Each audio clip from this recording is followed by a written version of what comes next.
বন্ধুসকল মমতা ধাৰাবাহিকখনৰ আজিৰ খণ্ডটি সঁচাকৈ বহুত ইণ্টাৰেষ্টিং হ'বলৈ গৈ আছে। যোৱা খণ্ডত আমি দেখিবলৈ পাওঁ যে জেঠাইকে মাকক জুলিক ঘৰৰ পৰা উলিয়াই দিবলৈ কয় আৰু অংকুৰক নতুনকৈ বিয়া পাতি দিবলৈ কয়, কিন্তু এই কথাবোৰ জুলিয়ে শুনে। জেঠাইকৰ এই কথাবোৰত জুলিয়ে আঘাত পায় আৰু তাই অংকুৰক মাকক সকলোবোৰ কথা খুলি ক'ম বুলি কয়। এতিয়া বাৰু অংকুৰে জুলিক কিদৰে বুজাব জানিবলৈ পাব আপোনালোকে মমতা ধাৰাবাহিকখনৰ আজিৰ খণ্ডটিত। এইফালে সমীৰণে জিতৰ লগত নীলৰ ঘৰত যোৱাত নীলৰ মুখত জোনাকীৰ নামটো শুনাত সি সন্দেহ কৰে। এতিয়া বাৰু অৱশেষত গৈ কিনে সমীৰণে জোনাকীক বিচাৰি উলিয়াব পাৰিব নেকি? মমতা ধাৰাবাহিকখনৰ আজিৰ খণ্ডটিত আমি দেখিবলৈ পাম জোনাকীয়ে তাইৰ যে সমীৰণ সিহঁতৰ কোম্পানীত কাম কৰি আছে এই কথাটো গম পাব। এতিয়া বাৰু জোনাকীয়ে সমীৰণৰ পৰা কেনেদৰে বাচিব?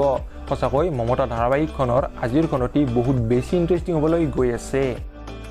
আপোনালোকৰ কোন বাৰু মমতা ধাৰাবাহিকখনৰ আজিৰ খণ্ডটি চাবলৈ অধীৰ অপেক্ষাৰে ৰৈ আছে কমেণ্ট বক্সত নিশ্চয় কমেণ্ট কৰি জনাব। আৰু ভিডিঅ'টো যদি চাই ভাল পালে তেনেহ'লে প্লিজ এটা লাইক দি যাব আৰু এনেকুৱা ভিডিঅ'বোৰ পাই থাকিবলৈ আমাৰ চেনেলটো ছাবস্ক্ৰাইব কৰি দিব। ধন্যবাদ।